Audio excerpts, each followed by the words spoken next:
The oil on the flat-top griddle hissed, a sharp, rhythmic sound that filled the small, cramped space of the metal cart.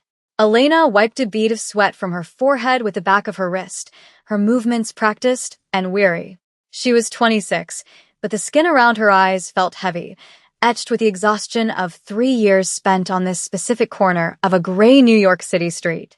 Her hands, dusted with flour and scarred by small, forgotten grease burns, flipped a scallion pancake with mechanical precision. The city moved around her in a blur of expensive wool coats and hurried footsteps, a river of people who looked through her rather than at her. To them, she was part of the sidewalk furniture, as permanent and invisible as a fire hydrant. The sky was bruising into a deep, sickly purple, the kind of dusk that promised a cold, unforgiving night. Elena reached for a plastic container of batter, her fingers numb from the creeping chill. She knew the routine. She stayed until the last commuter vanished into the subway, until the streetlights flickered to life, casting long, distorted shadows across the pavement. It was a life measured in nickels and small, quiet indignities. She didn't mind the work, but she feared the silence of the late hours when the city's teeth began to show. She looked down at the silver locket hanging from her neck, the only thing she owned that wasn't for sale or utility. It was a reminder of a life before the debt, before the city had swallowed her whole. She told herself that if she could just make it through the winter, things might change. It was a lie she told herself every evening at 6 o'clock, a small mercy to keep her hands moving. The smell of toasted sesame and frying dough drifted into the air, a warm scent that felt out of place against the cold concrete and the smell of exhaust. She didn't know that tonight the routine would break, and the consequences would ripple out for years to come. The alleyway next to her cart was a dark throat of brick and discarded crates, a place she usually avoided looking into. But the sound that came from it wasn't the usual scuttle of rats or the rustle of wind-blown trash. It was a heavy, wet thud, followed by a low, jagged breath that sounded like tearing silk. Elena froze, her spatula hovering over the griddle. She looked left, then right. The street was momentarily empty, a rare pocket of stillness in the borough. She stepped away from the warmth of her stove, her boots crunching on the grit of the sidewalk. A man was slumped against a stack of wooden pallets, his silhouette sharp and expensive even in the gloom. He wore a dark suit that shimmered with the dull luster of high-quality silk, now marred by a spreading, darker stain across his ribs. His face was pale, his features striking and angular, a stark contrast to the grime of the alley. He looked to be about 31, with hair that was meticulously styled but now matted with blood. He was Korean, his expression one of frozen, disciplined agony. Elena gasped, her hand flying to her mouth. She should call for help, but she knew the neighborhood. An ambulance meant the police, and the police meant questions she couldn't answer and fees she couldn't pay. The man's eyes flickered open, a piercing, dark gaze that seemed to pin her to the spot. He didn't beg. He didn't even speak. He simply watched her with a terrifyingly calm intensity, his hand pressed firmly against his side, where the blood seeped through his fingers. Elena felt a surge of cold fear, the kind that settles in the marrow. She knew he was dangerous. Everything about his posture, even in near death, screamed of a power that didn't belong on this street. Yet, she saw the way his breath hitched, the way his fingers trembled against the silk. She thought of her own hunger, her own invisibility. "You're hurt," she whispered, the words feeling small and fragile.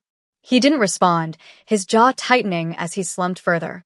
She looked back at her cart, the steam rising into the night air, and then back at the dying man in the expensive suit. She moved without thinking, a sudden burst of frantic energy. She grabbed a clean kitchen towel and a container of hot water she kept for tea. She returned to the alley, kneeling in the dirt beside him. He flinched as she approached, his hand moving toward his jacket in a sharp, instinctive motion, but he didn't have the strength to follow through. "Don't," Elena said firmly, her voice steady despite the hammering of her heart. "I'm just trying to stop the bleeding." She pulled back his jacket, her breath catching at the sight of the wound. It was a deep, jagged cut, likely from a blade. It wasn't a clean injury. She pressed the towel hard against his side, and he let out a low, guttural groan, his head falling back against the bricks. His name was Kong Dae, though she wouldn't know that for a very long time. To her, he was just a ghost in a suit. As she worked, she felt the sheer quality of his clothing, the weight of the watch on his wrist that probably cost more than her entire life. "Why are you helping me?" he asked, his voice a raspy whisper, his English accented and precise. Elena didn't look up. "Because you're bleeding on my sidewalk," she replied, a flash of dry irony breaking through her terror. "And because no one should die in an alleyway alone." She managed to bind the wound tightly, her rough skin and the flour under her nails a testament to her work. She stood up, her knees aching. "Wait here," she said. She hurried back to the cart and prepared a fresh scallion pancake, folding it into a piece of wax paper. She added a small cup of ginger broth, the warmest thing she had. When she returned, he was still there, his eyes closed. He looked at the humble offering, then at her. He took the pancake, his fingers brushing hers. The warmth of the food seemed to ground him. He ate slowly, with a quiet, methodical dignity that felt out of place in the dirt. "I won't forget this," he said, his voice stronger now, though still thin. Elena just shook her head, gathering her things. "Just go before someone else finds you. I don't want any trouble." The next morning was gray and bitingly cold. Elena arrived at her corner at 5 a.m., her breath blooming in the air like smoke.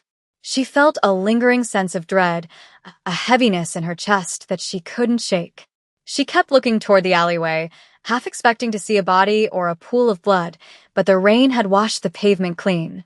The city was waking up, the roar of garbage trucks and the distant wail of sirens providing the soundtrack to her labor. She set up her griddle, the metal cold and stubborn. She thought about the man. He had disappeared by the time she had closed her cart the night before, leaving nothing behind but a blood-stained towel she had thrown away. She told herself it was over, a strange, dark anecdote in a life of many. She served a few early morning construction workers, their gruff voices a comfort in their familiarity. Then, at exactly 8 o'clock, the atmosphere on the street changed. It wasn't a sound, but a sudden, heavy silence that rippled through the air. People stopped walking. The usual cacophony of the city seemed to dampen, as if someone had turned down the volume. Elena looked up from her batter. Coming down the narrow street were 5 massive, black SUVs, their windows tinted to a mirror finish. They moved in perfect, synchronized formation like a funeral procession or a military unit. They didn't slow down for the light. They simply took the space. They pulled up to the curb directly in front of her small, battered food cart, blocking the entire lane of traffic. Horns started to blare behind them, but the sound died out almost instantly as the doors of the vehicles opened in unison. Elena felt a cold sweat break out across her neck. She gripped the handle of her spatula so hard her knuckles turned white. This was the trouble she had feared. This was the systemic weight of a world she didn't belong to, arriving at her doorstep. A dozen men stepped out of the cars. They were all dressed in identical charcoal suits, their faces expressionless, their postures rigid. They didn't look like thugs. They looked like accountants who knew how to kill. They formed a perimeter around the cart, their eyes scanning the rooftops and the surrounding crowds. The middle SUV remained closed for a moment longer than the others.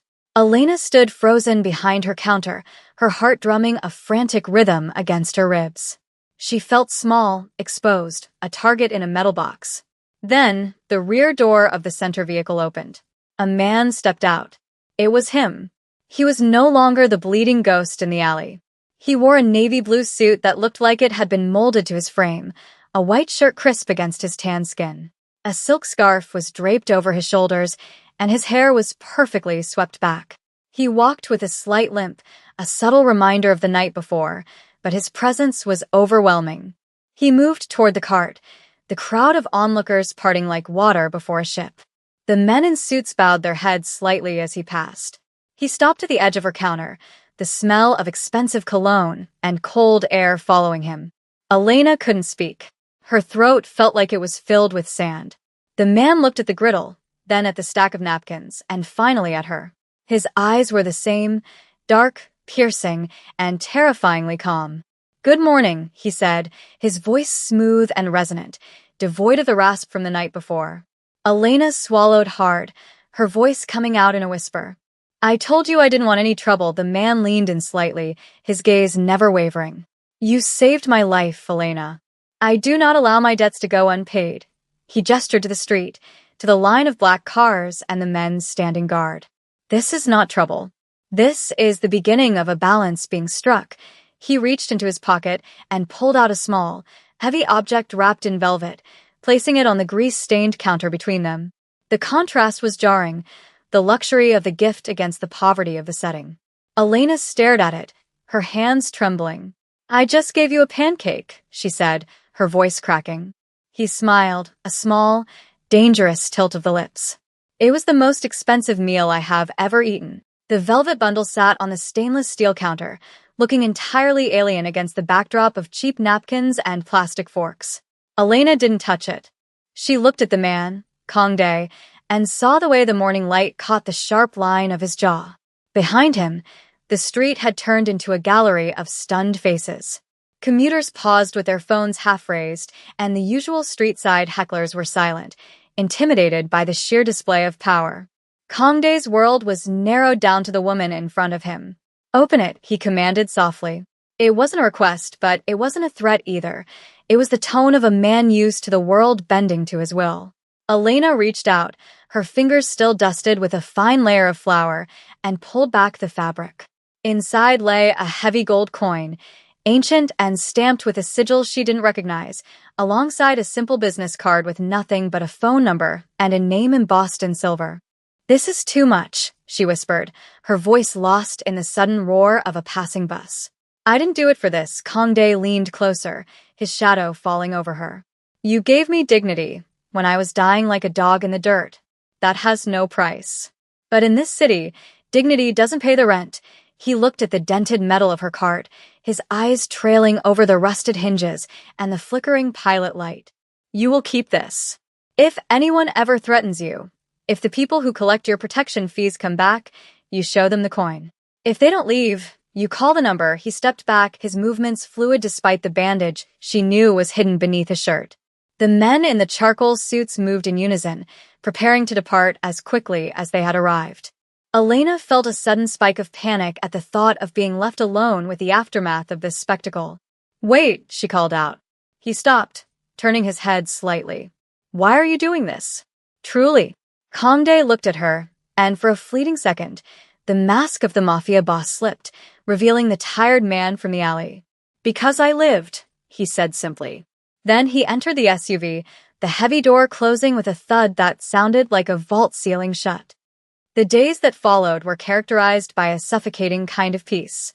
The local neighborhood thugs, men who usually swaggered past her cart to demand a sidewalk tax every Friday, suddenly became scarce. Elena watched from her station as they approached the corner, saw them spot her, and then abruptly crossed the street, their eyes fixed on the ground. The word had spread with the speed of a virus. The girl with the pancakes was under the shadow of a dragon. But protection came with its own weight. The silence of the street felt predatory. Elena felt the eyes of the shopkeepers on her, a mixture of envy and profound fear. She was no longer just a poor woman selling food. She was a landmark of a hidden war. She kept the gold coin hidden in a sock under her floorboards at home, but she kept the business card in her pocket, the sharp edges of the paper a constant reminder. 3 months passed. The winter deepened, turning the city into a jagged landscape of ice and gray slush. Elena's routine remained the same, but her internal world was fracturing. She found herself looking for the black SUVs in every line of traffic. She found herself remembering the way Kong Dae had looked at her, not as a servant or a victim, but as an equal who had held his life in her hands. One evening, as the snow began to fall in heavy, wet flakes, a different car pulled up. It wasn't an SUV, but a sleek, silver sedan. A man stepped out, not in a suit, but in a heavy overcoat. He didn't bow. He didn't wait. He walked straight to the cart and placed a hand on the metal. Elena, he said, his voice cold. My name is Detective Miller. We need to talk about your friend. The interrogation didn't happen in a room with a swinging light bulb, but right there on the sidewalk, under the flickering neon of a nearby pharmacy. Miller was a man made of leather and cynicism, his eyes scanning Elena's face for any sign of a lie. We know who he is, Miller said, gesturing vaguely toward the spot where the SUVs had parked months ago. Kongdae is the head of a syndicate that makes the local gangs look like choir boys. He's been linked to 3 disappearances this month alone. And here you are, a girl who can barely pay for her permit. Suddenly, the most untouchable person on the block, Elena kept her hands busy, scrubbing the griddle with a wire brush until the metal shrieked. I don't know anything about his business, she said, her voice flat. He was hurt. I helped him. That's the end of it. Miller leaned in, his breath smelling of stale coffee. It's never the end. Men like him don't do charity. They do investments. He's using you, Elena. You're a blind spot, a way for him to move things or people without us looking too closely. If you help us, we can get you out of this. We can move you to another city, give you a fresh start. Elena stopped scrubbing. She looked at the detective, seeing the same systemic hunger she saw in the eyes of the tax collectors. You weren't here when I was starving last winter, she said quietly. You weren't here when the boys from the housing projects broke my cart's wheels for fun. Why are you here now? Miller's face hardened. Because now you're a liability. If you won't talk to us, you're just waiting for the other shoe to drop. And when it does, don't expect a badge to be there to catch you. He left a card next to her napkins, a white slip of paper that looked pathetic compared to the silver-embossed one in her pocket. Elena watched him walk away, the snow settling on her shoulders. The pressure was building, a slow-burn tension that felt like it would eventually shatter the glass of her life. The breaking point came 2 years later. Elena was 28 now, her face thinner, her hands more scarred. She had moved into a slightly better apartment, but she still ran the cart. It was her anchor, the only thing that kept her from floating away into the dark reality of Kongdae's world. She had seen him only twice in those years, brief, silent visits where he would buy a single pancake, pay with $100 bill, and leave without a word. Each time, the air between them was thick with things unsaid. Then, the institutional antagonism the detective had warned her about finally struck. It wasn't the police, but the city's development board. A new high-rise was planned for her corner, and her permit, the one she had held for years, was suddenly revoked without explanation. When she went to the office to protest, a man in a cheap tie looked through her. You don't have the standing, miss, he said, shuffling papers. The area is being rezoned. You have 48 hours to clear the sidewalk, or we seize the equipment. Elena stood in the middle of the cold, fluorescent-lit hallway, feeling the familiar weight of injustice pressing down on her. She realized then that no matter how hard she worked, the system was designed to erase people like her. She walked out into the rain, her heart cold. She didn't go to the police. She didn't go to the city council. She went to a payphone 3 blocks away, pulled a silver-embossed card from her wallet, and dialed the number. It picked up on the first ring. I need help, she said, her voice trembling not with fear, but with the exhaustion of years of endurance. There was a long silence on the other end, the sound of distant traffic and a quiet, rhythmic tapping. Where are you? A voice asked. It wasn't a subordinate. It was Kongdae. The resolution was not a battle, but a revelation of power. The next day, Elena stood by her cart, waiting for the city officials to arrive with their clipboards and their tow trucks.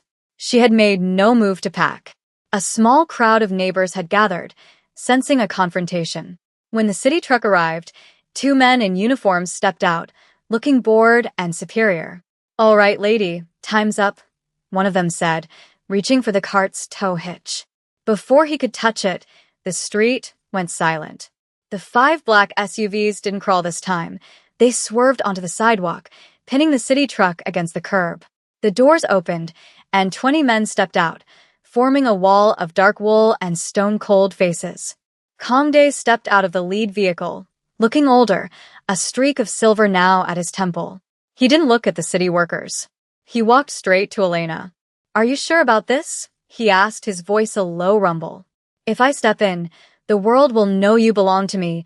Elena looked at the city workers, who were now backing away, their faces pale with the realization of who they had offended. She looked at the gray, towering buildings that had always tried to crush her. I already belong to myself, she said, her voice steady and clear. But I'm tired of being stepped on. Kongdae nodded slowly. He turned to the city workers. This ground is no longer for sale. he said, his voice carrying a weight that made the air feel heavy. Tell your masters that the debt on this corner has been paid in full. The workers didn't stay to argue. They scrambled back into their truck and fled. Kongde turned back to Elena, his expression softening for the first time in years. You kept the coin, he noted, seeing the gold chain now visible around her neck. I kept it for a day like this, she replied. He reached out, his hand hovering near her cheek before he pulled it back, a rare moment of restraint. The long-term consequences of her choice were clear. She was now part of a world of shadows, but as she looked at the retreating city truck, she felt a sense of catharsis. Justice in this city wasn't found in books or badges. It was found in the loyalty of those the world had tried to discard. The routine of the cart would continue, but the fear was gone, replaced by a quiet, dangerous hope.